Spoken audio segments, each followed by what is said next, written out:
All right. Welcome back. This is the second commentary. Once again, I'm Ryan Wieber. Michael Scott. Travis Boles, part due. And you can hear audio for you there. Sorry about that.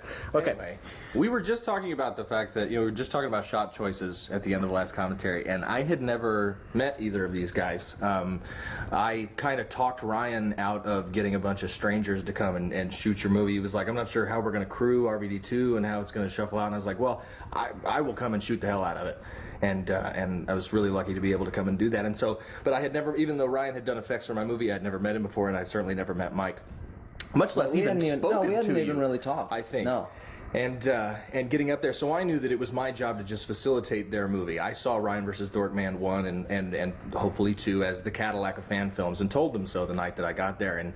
And so it was just my job to see that the movie was made the way they wanted to do it and make their movie, not mine. And so when these two work really well together, and it was simply a matter of me going, well, I can do this or I can do that. There's some big framing choices that I'm super proud of that this time around I'll try and call out.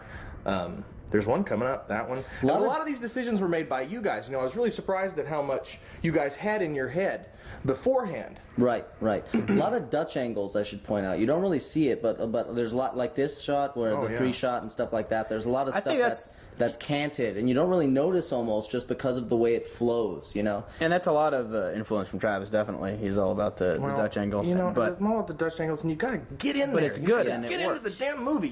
Dive in there. And the camera has a nice wide lens. Yeah. When you pull out really wide, you get a nice dynamic. The motion is nice and very interesting. There's a lot of motion in the frame. I was so excited to shoot in the wide frame. I love the cinema eye, the wide look of everything, and it.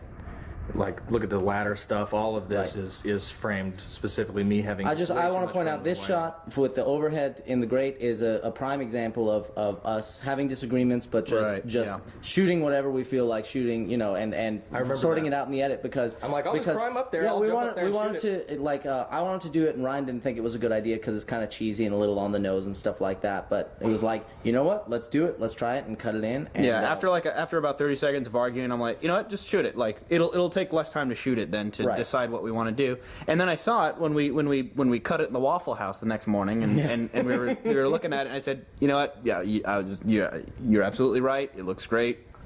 We need it in there. Yeah, and there's a lot of that. I mean, there's a lot of that throughout the production. It's very much our collaboration is we're usually on the same page. When we're not, usually one of us is right, and it's either me or it's him, and the other one is very quick to say, you know what, you're right, because as soon as we see it, we know that's what we. But it was never an ego thing, and that's what made it so great to work with you guys. It was never a whose balls are bigger kind of a thing. It was just a simple matter of we're all trying to work for the. We're all trying to make the best thing we're all possible. Trying to do the best thing we can and make this best. And thing. occasionally we have slightly different ideas of what that is. Mm-hmm. And so we just try both versions and see which it is. The movie tells you. You put it all together, and then it's easy for everyone to look at it. And really see. Like that long shot, the shot where I kicked the thing. Originally, the whole sequence of me stabbing it and dropping and kicking and catching and all that was going to be one shot just from the side.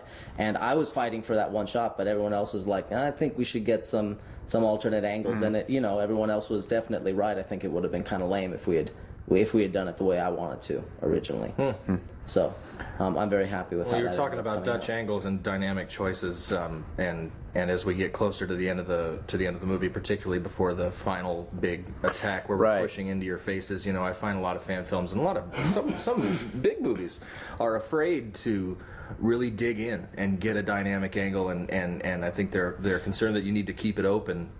Maybe it's an audience thing. Also the wide angle. It's not so bad on this, but I mean the wide angle can be kind of distorto vision and kind of if you're pushing it on our nose, suddenly our nose is getting huge because we've got this wide angle lens and stuff. So we were very careful. We were very careful to kind of point our foreheads at the camera as you notice as we get to those shots.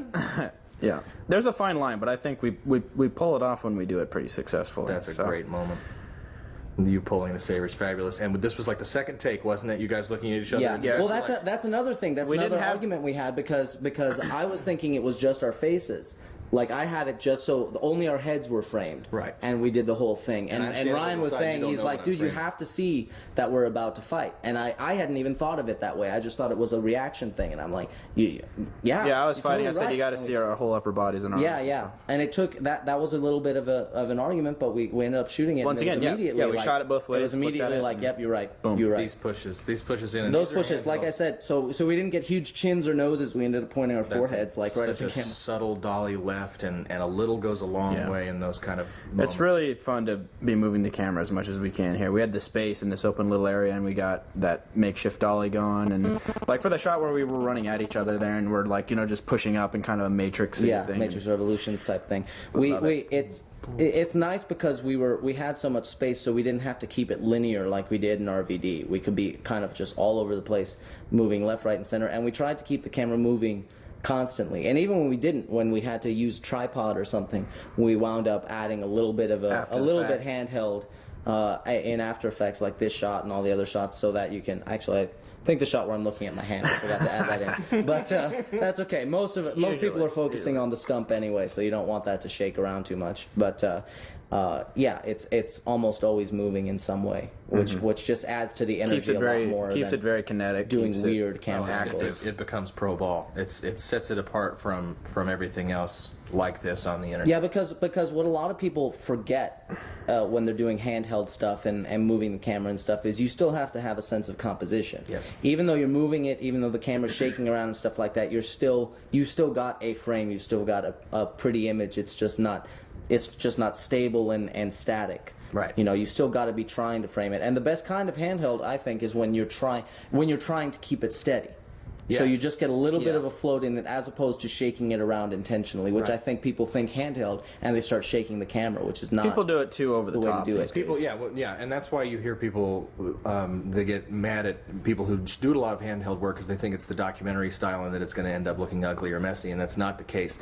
Handheld done correctly. Look at shows like The Sopranos where just that little bit of float, just that little bit it's almost like the audience member is standing on the set, the camera is their eye, and they're shifting their weight left to right. Like Exactly. In the moment. Exactly. It just breathes some life into the camera and into the scene, and in very subtle ways. Like a lot of times you don't even really notice it. Right. Especially if you're not a filmmaker and you're not looking at that kind of thing. But it gives it more energy in a very unconscious way. Perceived but not seen. There's a sweet spot, a beautiful little balance right between something that's a handheld mess and something that's so locked down and static that you save that sort of a thing for a moment of calm or a moment of peace or an opening or an outro. Absolutely. Quick shout out while we got the name up, Ruben Rodriguez. Ruben! I want to talk about Ruben. I almost asked you about Ruben at breakfast. What's Ruben end up like in RvD2? What was his reaction when he finally saw it? As far as I know, he loved it, but I haven't heard from him in a long time. We should probably talk to him. All these names that are about to come up on you, the producers, in case you don't know, these are people who donated to us and helped make this movie happen. So everyone's name here is someone who supported us by pitching us some PayPal donation. Very cool. We get a lot of questions. God, did all of those people work on the movie? No, it was just the three of us and friend of ours, Brandon Flight. But all of these people did help us make the movie because it would not be the movie it is without each and every one of them. So. It felt only right to give them all credits in the movie, even though it makes our credits huge. But it's they really deserve to be on the end of this thing. So.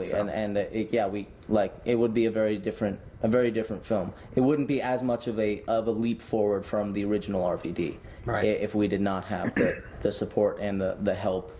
Both monetary and really the fans moral support. Yeah. I mean, they were there for us, and they were totally like, you guys are great, and we're looking forward to it, and it's great, and that really helps you keep the energy up when you're, working 12 hours to try and make the deadline that you've gone and set for yourself to get this out. And by the same token, thank you, the viewer here, for buying our DVD and watching all our behind-the-scenes crap and listening to us talk about this whole experience. And I want to thank you guys for taking a chance on somebody that you didn't really even know and bringing me out and shooting your movie. Thank you. It's literally a life-changing thing. I mean, there's a lot of stuff that's happened since then that's been because of this movie. It's a big deal. It was an absolutely outstanding experience, and looking forward to doing a lot more Absolutely. with the group of us.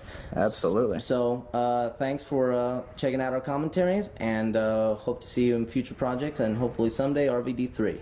Catch you later. Drive home safe.